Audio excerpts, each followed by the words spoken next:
Bonsoir. Bonsoir. Alors, la Coupe du Monde au Brésil commence demain et on a la chance de recevoir Didier Deschamps pour en parler. Bonjour, c'est Didier Deschamps, sélectionneur de l'équipe de France, future championne du monde au Brésil. Non, je plaisante, bien sûr. Bon, on a eu des coups durs. Vous avez vu que Franck Ribéry ne va pas au Brésil parce qu'il a des problèmes de dos qui viennent donc s'ajouter à ses problèmes de face et de profil. Non, je plaisante, bien sûr. Bon, le point positif, c'est que Franck va pouvoir profiter de l'été pour reprendre ses études. C'est bien, même si ça risque de leur faire bizarre aux autres élèves de CE2. Bonne soirée. Alors, il y a aussi Franck Dubosc qui connaît bien le Brésil. Hey, salut, c'est Franck Dubosc. En chair, en os et en Jean-Claude. Superbe. Ah, le Brésil. Brasil. Magnifique pays. J'y suis allé pour changer de sexe.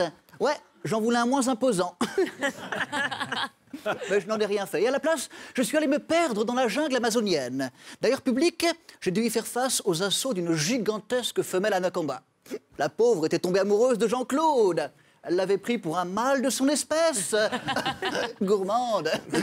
One again, a beast to fly. All together. Calme-toi, Jean-Claude. Alors, comment parler du Brésil sans accueillir Bernard de la Villardière? Bonsoir. Pendant un mois, tous les regards seront tournés vers le Brésil et sa Coupe du Monde. Dans ma prochaine émission, nous enquêterons sur la face cachée de ce pays continent. Nous découvrirons ainsi que le Brésil est le premier producteur mondial d'éthanol et nous parlerons de ce biocarburant tiré de la canne à sucre. Non, je déconne, on va parler de sexe, de drogue et surtout de pute.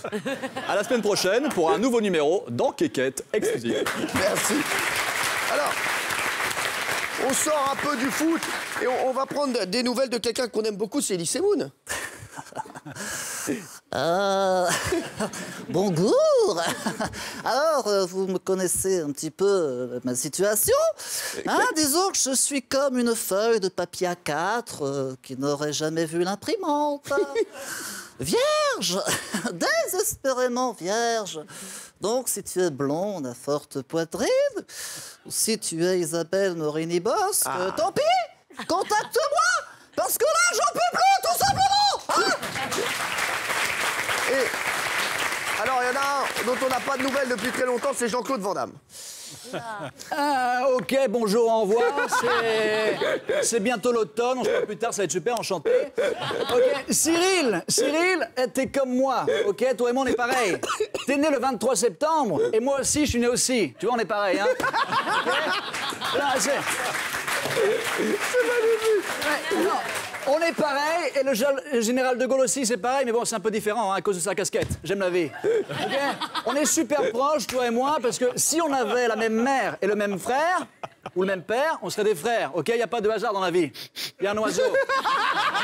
Qu'est-ce que je disais? Il y a un oiseau. Qu'est-ce que je disais? Ok, parce que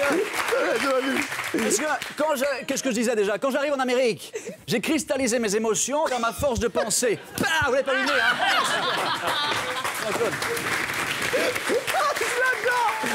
C'est mon préféré, celui-là. Je crois que ça y est, c'est mon préféré. Celui-là, il est loin devant. Allez, on accueille un des jurés de Danse avec les stars. C'est Jean-Marc Généreux. Salut tout le monde. J'adore votre émission. C'est canon. Cannonball. Je vous kiffe. C'est pour ça que je vous mets un 10. Si j'étais Rocco Siffredi, je vous mettrais un 30. Et si j'étais Christophe Carrière, je vous mettrais un 5. On t'embrasse, Christophe. L'important, c'est de participer. Oh, j'ai chaud, vous êtes extraordinaire. Et ça, j'achète. Et ça, j'achète. Et ça, j'achète. J'ai chaud. Merci, Martin.